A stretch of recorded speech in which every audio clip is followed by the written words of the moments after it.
कल है real Madrid versus Liverpool. Champions league की शायद दो सबसे बेहतरीन टीमें। सबसे पहले हम प्रेडिक्टेड लाइनअप्स पे चलते हैं। तो सबसे पहले हम बात करेंगे रियल मैड्रिड के बारे में। देखें, अभी तक 4-3-3 की फॉर्मेशन में चल रही है। 4-3-3 में भी इट्स अ वेरिएशन ऑफ 4-2-3-1, क्योंकि जावी अलोंसो ने अपनी फुटबॉल जितनी भी खेली है, चाहे वो रियल मैड्रिड के लिए खेली हो, चाहे वो बायर्न म्यूनिख के लिए खेली हो, उन्होंने जनरली 4-2-3-1 या उसका वेरिएशन ही खेला था। अभी अगर आप देखें कोई भी कोच की अगर आप फिलॉसफी समझना चाहते हैं, तो आपको ये देखना पड़ेगा उसका प्लेइंग करियर कैसा था और इससे पहले जब वो मैनेजरियल पोजीशन में थे तो उसने क्या किया। तो बायर्न म्यूनिख में तो उन्होंने काफ़ी बार 5 मैन एट द बैक भी खिलाया, बट उनके लिए जो सबसे इंपॉर्टेंट पोजीशन थी वो थी ये पोजीशन, जो यहाँ पे उन्होंने आर्डा गुलेर को दी है। यहाँ पे अगर आप आर्डा गुलेर की पोजीशन देखें तो भले ही लग रहा है कि वो राइट सेंटर मिडफील्ड है, बट जनरली ये आर्डा गुलेर को हम देखेंगे कि वो एम्बापे, मास्टेंटुआनो, विनीसियस, इनको बॉल स्प्रेड करने के लिए बीच में आके खेलेंगे, जो बायर्न लेवरकुसेन में फ्लोरियन वर्ड्स करते थे, और फ्लोरियन वर्ड्स उनकी टीम में सबसे इंपॉर्टेंट प्लेयर थे।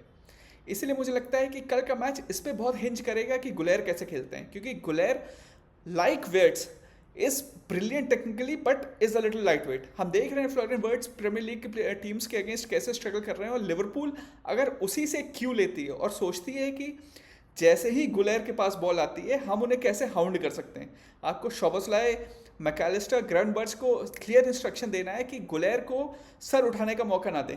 उनके पास बॉल आए, अगर वो सर उठा के देख सकते हैं पिक्चर, तो जनरली वो सही पास पिक कर ही देंगे। इसलिए आपको गुलेर पे स्पेशल फोकस करना है, और इसीलिए मुझे लगता है कि ये मैच इसी पे हिंज करेगा कि गुलेर की परफॉर्मेंस कैसी रहती है।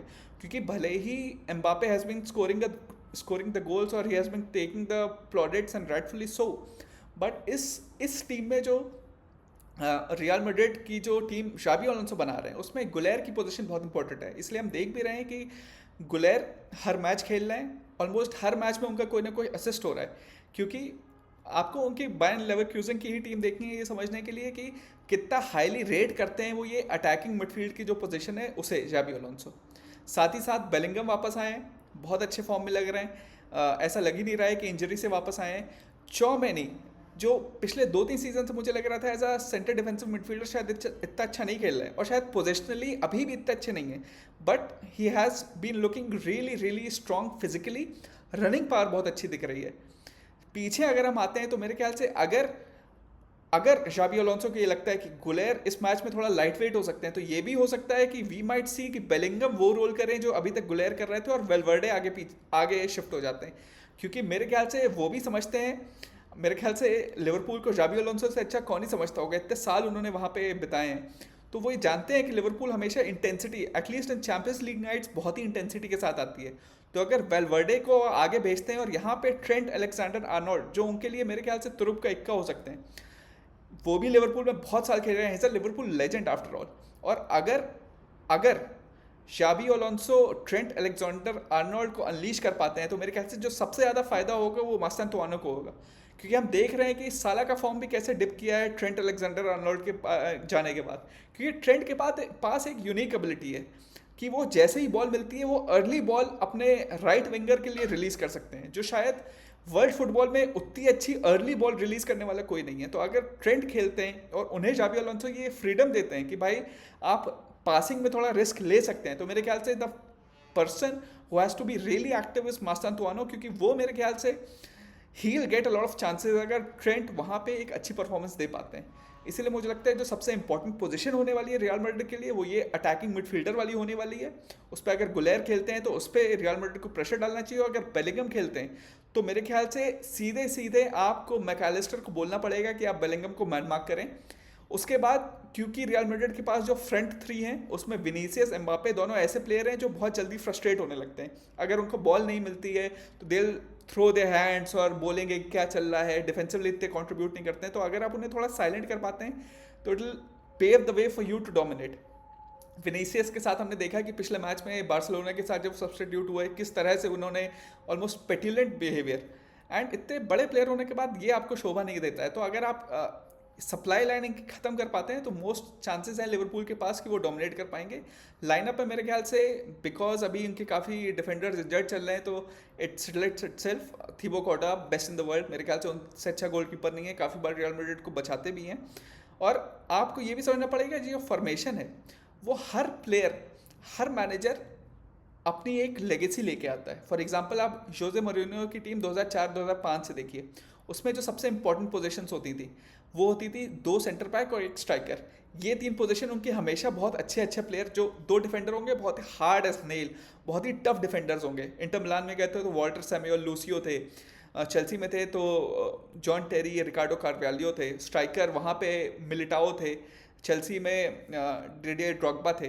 तो मोरिनियो के साथ था कि उनके लिए जो सबसे इंपॉर्टेंट पोजीशन होती थी वो दो सेंटर बैक और स्ट्राइकर होती थी। सिमिलरली जब हम पेप गार्डियोला की बात करें तो उनके लिए सबसे इंपॉर्टेंट पोजीशन होती है सेंटर डिफेंसिव मिडफील्डर। जब वो बार्सिलोना में थे तो बुस्केट्स थे, फिर बायर्न म्यूनिक में आए तो उन्होंने स्पेशली फिलिप लाम को राइट बैक से कन्वर्ट किया, क्योंकि उन्हें वैसा कोई प्लेयर नहीं मिल रहा था जो सेंटर डिफेंसिव मिडफील्डर उस तरह से इंटरप्रेट कर पाए वो रोल जैसा वो चाहते हैं। इसलिए उन्हें फिलिप लाम, जो सबसे इंटेलिजेंट प्लेयर भी बोला उन्होंने जिसे, उन्होंने लाए, क्योंकि ये सबसे इंपॉर्टेंट पोजीशन है। और इस साल जब वो सिटी में थे तो उनके लिए रॉड्री सबसे इंपॉर्टेंट प्लेयर हैं इस साल। इसीलिए हम देख रहे हैं कि वो थोड़ा स्ट्रगल कर रहे हैं, क्योंकि Rodri is not best back to his best. और इसलिए मुझे लगता है कि जो जाबी अलोंसो की थॉट प्रोसेस है उसमें जो सबसे इंपॉर्टेंट पोजीशन है वो अटैकिंग मिडफील्डर है। अगर आप उसे नलिफाई कर लेते हैं, लिवरपूल उसे किसी तरह नलिफाई कर पाती है, तो I think they get a strong foothold in the team. अब हम बात करते हैं लिवरपूल के बारे में। लिवरपूल के लिए आप देख सकते हैं ये फॉर्मेशन है जो आर्ने स्लॉट पिछले 2-3 मैचों में खिला रहे हैं। मेरी बस एक ग्राइप यही है कि आप जनरली देख रहे हैं कि आर्ने स्लॉट चाह रहे हैं कि वो 4-2-3-1 की फॉर्मेशन से खेलें, जबकि यॉर्गन क्लॉप के एरा से जब से सक्सेस लिवरपूल को वापस मिलना चालू हुई है वो एक 4-3-3 की फॉर्मेशन से खेल रहे थे। इसमें ज़्यादा अंतर नहीं है, बट आप लोग को समझना पड़ेगा फाइनल पॉइंट्स क्या होते हैं। कि देखिए 4-2-3-1 एक बेसिकली ऐसी फॉर्मेशन है जो पोजीशन बेस्ड फुटबॉल है, जबकि यॉर्गन क्लॉप जो अपनी टीम को खिलाते थे वो एक गीगन प्रेसिंग के साथ खिलाते थे। उसके लिए आपको शॉबसलाई पीछे चाहिए, ताकि जब ओपोनेंट के पास बॉल आए your players are in a position to press them high up the pitch. अगर आप ऑलरेडी शॉबसलाई को वहाँ ऊपर रखते हैं तो this position is basically for someone who is able to create chances for the wingers and the strikers. Whereas अगर ये थोड़ा पीछे हो जाते हैं तो ये बॉल विंग करने के सिचुएशन में ज़्यादा रहते हैं। और एक चीज़ और जो मेरे ख्याल से काफ़ी लोग मिस कर रहे हैं वो ये है कि देखिए आर्ने स्लॉट आते हैं नीदरलैंड से। अब हॉलैंड का जो स्टाइल ऑफ प्ले है, जो स्कूल ऑफ थॉट है, जो कोचिंग प्रोसेस है, आप वहाँ के जितने भी एक से एक मैनेजर रहे हैं, यॉर्गन क्लॉप जर्मनी से आते हैं, लेकिन नीदरलैंड्स के जो बड़े बड़े रहे हैं, वेंगाल रहे हैं, योहान क्रूफ रहे हैं, और अभी आर्ने स्लॉट को हम देख रहे हैं, जितने भी वहाँ का जो थॉट प्रोसेस है वो बेसिकली ब्यूटीफुल फुटबॉल के लिए। वेराज जर्मनी के जो कोचेस होते हैं वो जनरली शुरुआत से ही एफिशिएंसी पे जाते हैं। तो यॉर्गन क्लॉप से पहले भी जितने बड़े बड़े मैनेजर उनके रहे थे वो जनरली ये सोचते हैं कि भाई हम किस तरह मैच जीतें। और यॉर्गन क्लॉप का स्टाइल ऑफ प्ले जो गेगन प्रेसिंग वाला था वो बहुत ही जर्मन स्टाइल ऑफ प्ले है। तो काफ़ी बार हम सोचते हैं कि भाई हम एक मैनेजर चेंज कर रहे हैं, एक सक्सेसफुल मैनेजर से दूसरे पे जा रहे हैं, तो ज़्यादा चेंजेस नहीं होने चाहिए। बट स्टाइल ऑफ प्ले, भले ही कोई आदमी फॉर्मेशन ऑलमोस्ट सेम खिला रहा हो, लेकिन स्टाइल ऑफ प्ले में कैसे अंतर हो सकता है वो आपको समझना पड़ेगा, क्योंकि एक स्कूल ऑफ थॉट है। अगर आप जर्मनी से ही कोई मैनेजर उठाते इनके जाने के बाद, यॉर्गन क्लॉप के बाद, तो शायद आप देखते हैं कि इतना जो पहले सीज़न में मानना पड़ेगा आर्ने स्लॉट जीते, बट सेकेंड सीज़न में जो चेंजेस आपको देखने को मिल रहे हैं वो शायद इतने चेंजेस आपको देखने को नहीं मिलते, क्योंकि एक जर्मन मैनेजर जनरली, इसीलिए आप देखते हैं कि स्पेन में भी कोई स्पेनिश मैनेजर हटता है तो स्पेनिश मैनेजर ही आता है। स्पेन की जो नेशनल टीम इतना अच्छा खेल रही है वो इसीलिए है क्योंकि वो कॉन्टिन्यूसली अपने स्पेनिश मैनेजर ही रखते हैं, क्योंकि हर कंट्री का फुटबॉल देखने का नज़रिया एकदम अलग होता है। हर आदमी ये सोचता है कि भाई जो हमारा स्टाइल ऑफ प्ले है, जो हमारा कल्चर चला आ रहा है उसी में हम खिलाएं। इसीलिए मुझे लगता है इस बार थोड़ा और चेंज हो रहा है। खैर वो अलग बात है। ये 4-2-3-1 में जो मैंने आपको बताया, दिक्कत यही है कि देखिए अगर 4-2-3-1 बहुत बड़ी बड़ी टीमों ने खेला हुआ है, रियल मैड्रिड इन 14, 15, 16, 17 वो 4-2-3-1 खेलते थे। उस एरा में जितनी भी बड़ी टीमें थी काफ़ी लोग प्रेफर करते थे 4-2-3-1, लेकिन उससे 4-3-3 में गए इसीलिए क्योंकि आप अटैकिंग में तो अच्छे होते हैं, लेकिन काउंटर प्रेसिंग जो इस समय इतना बड़ा गेम हो गया है, ये टीम जो लो ब्लॉक खेलती हैं या जो टीम्स डिफेंसिव आके खेल रही हैं उनके अगेंस्ट अच्छा है कि आप अपने अटैकिंग को अच्छा कर रहे हैं। बट दिस टीम क्या एक रियल मैड्रिड की टीम के अगेंस्ट अच्छा खेल पाएगी, ये देखने वाली बात है। तो मेरे ख्याल से ये हो सकता है कि शोबोस्लाई को आप देखें कि शायद उन्हें नीचे ले आया जाए किसी तरह, और यहाँ मैकलिस्टर और ग्रेवेनबर्च के साथ एक वो मिडफील्ड 3 बनाए और इन तीनों को आगे छोड़ दिया जाए। अच्छा, गैक्पो इस सीज़न अच्छे फॉर्म में लग रहे हैं, बट एक चीज़ मेरे हिसाब से उनके लिए जो मुझे लगता है जो मेरी ग्राइप है उनके साथ वो ये है कि अगर आप देखें कोई बड़ा प्लेयर है, आप लिवरपूल के लिए एज अ लेफ्ट विंगर खेल रहे हैं जो बहुत ही इंपॉर्टेंट पोजीशन है, तो even in your good days जब आप अच्छे फॉर्म में हैं तब भी अगर आपकी टीम 7 में से 6 मैच हार रही है, मतलब you are not able to impact the game to a level जो एक लिवरपूल के विंगर को करना चाहिए। फॉर एग्जाम्पल अगर मो सलाह अपने बेस्ट पे होते थे when he was in a good form, तो उनकी टीम कभी नहीं हारती थी। मतलब जनरली 10 में से 6 या 7 8 मैच तो लिवरपूल जीतती ही थी। इसीलिए मुझे लगता है कि गैक्पो भले ही अच्छे फॉर्म में भी जा रहे हैं, लेकिन आपको ये सोचना पड़ेगा कि इन द लॉन्ग रन क्या वो ऐसे प्लेयर हैं जो आपको कॉन्टिन्यूसली मैच जितवा सकते हैं। Even on his good days क्या वो ऐसे प्लेयर हैं जो सिंगल हैंडेडली आपको बड़ी टीमों के अगेंस्ट को इम्पैक्ट ला के दे सकते हैं। अगर नहीं तो मेरे ख्याल से उससे अच्छा आप किसी ऐसे प्लेयर पे इन्वेस्ट करिए जो शायद आगे जाके आपको सिंगल हैंडेडली मैच जितवाने की कैपेबिलिटी रखता है। परहैप्स यहाँ पे आप वेयर्ड्स को ट्राई कर सकते हैं, यहाँ पे शायद आप केजा को भी ट्राई कर सकते हैं। लोग भूल जाते हैं कि केजा किस लेवल के प्लेयर हैं। भाई जब वो यूवेंटस में थे, जब वो उससे पहले यूरो इटली जीती थी, तो Federico Chiesa was the main man. पूरे यूरोप में मेरे ख्याल से उस समय उनसे अच्छा विंगर नहीं था। वो उनकी सीलिंग है, वो उनकी कैपेबिलिटी है। तो मेरे ख्याल से परहैप्स इट्स टाइम कि आप केजा को भी एक चांस दें। बड़ी टीमों के अगेंस्ट केजा यूवेंटस में खेल के आए हैं, उन्हें पता है कि बड़ी टीमों के अगेंस्ट कैसे खेलते हैं, प्रेशर सिचुएशन कैसे लेते हैं। तो परहैप्स आपको अपना डच चश्मा हटाना पड़ेगा आर्ना स्लॉट को। और गैक्पो भले ही डच टीम में है, अच्छे प्लेयर हैं, लेकिन is he outstanding? Is he the one who is able to take your team to the next level? अगर नहीं है तो मेरे ख्याल से आपको चांस लेना पड़ेगा दूसरे प्लेयरों के साथ। बाकी अभी एलिसन के ना होने से लॉस तो है ही। Mamardashvili is more than a decent, but Alisson तो नहीं है ना। अगर एलिसन खेलते तो it would have been a competition of 2 greatest goalkeepers of this era. मेरे हिसाब से Thibaut Courtois is the best goalkeeper और उसके बाद एलिसन ही आते हैं, बट नहीं है तो मामाडाशली खेलेंगे। मेरे ख्याल से इट्स वेरी इंपॉर्टेंट कि रॉबर्टसन को आप खिलाएं। उनका एक्सपीरियंस इज इनवैल्यूबल, और आप ज़बरदस्ती करके उसको खिलाएंगे। He shot and confidence, Real Madrid के विंगर्स इतने फास्ट हैं तो ही कैन बी एक्सप्लॉइटेड। बाकी वैन डाइक कोनाटे अच्छा खेलेंगे अगर आपके पास मिडफील्ड 3 उनको अच्छा सपोर्ट करती है। मेरे हिसाब से लोग भले ही बोल रहे हैं कि दोनों आउट ऑफ फॉर्म है, लेकिन अगर आपकी मिडफील्ड आपको सपोर्ट कर रही है, इतने आराम से बाईपास नहीं हो रही है, तो यू विल सी कि ये दोनों का भी फॉर्म धीरे धीरे वापस आएगा।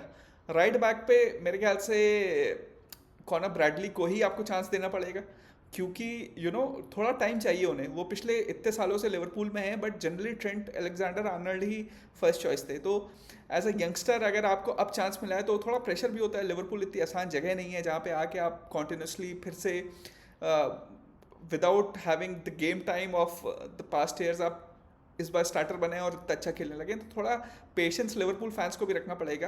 लेकिन हाँ, मेरा मानना है कि अगर शोबसलाई को पीछे लाके एक 4-3-3 फॉर्मेशन खेलते हैं, गैक्पो को हटा के केजा को खिलाते हैं, तो Liverpool might be able to cause upset. क्योंकि अभी तो ऐसा लग रहा है कि रियल मैड्रिड का फॉर्म थोड़ा डाउन है, नहीं सॉरी, रियल मैड्रिड का फॉर्म थोड़ा अप है, लिवरपूल का फॉर्म थोड़ा डाउन है। तो शायद हो सकता है रियल मैड्रिड आराम से जीत जाए, बट जो अटैकिंग फ्लेयर है लिवरपूल के पास, you can not discount it at any point of time. और आर्ने स्लॉट उसे खिलाते भी बहुत अटैकिंग तरह से हैं। मेरे ख्याल से इस गेम में अगर वो थोड़ा ट्वीक करके अपने बैक 4, इनफैक्ट बैक 6 को बोलें कि भाई जस्ट सिट, आपको ज़रूरी नहीं है कि आप पोजेशन बेस्ड फुटबॉल खेलें, आप हमेशा आगे जाने की सोचें, आप थोड़ा कंट्रोल रखिए गेम में, भले ही गेम को थोड़ा स्लो करिए। लिवरपूल के साथ ये बहुत है कि वो बहुत ही फास्ट खेलना चाहते हैं कि या तो हम गोल मारेंगे या तो आप मारिए। इतना ओपन होने की ज़रूरत नहीं है, थोड़ा कंट्रोल रहिए गेम में। मेरे ख्याल से आपको फ्रस्ट्रेट करना पड़ेगा रियल मैड्रिड को, उनको इनवाइट करना पड़ेगा। शायद आपको लोगों को अच्छा ना लगे ये सुन के कि भाई हम क्यों दूसरी टीम को इनवाइट करें, ये तो छोटी टीमें करती हैं, बट यहाँ पे आपको करना पड़ेगा because real Madrid is also a power house और वो भी काउंटर पे खेलना चाहती है।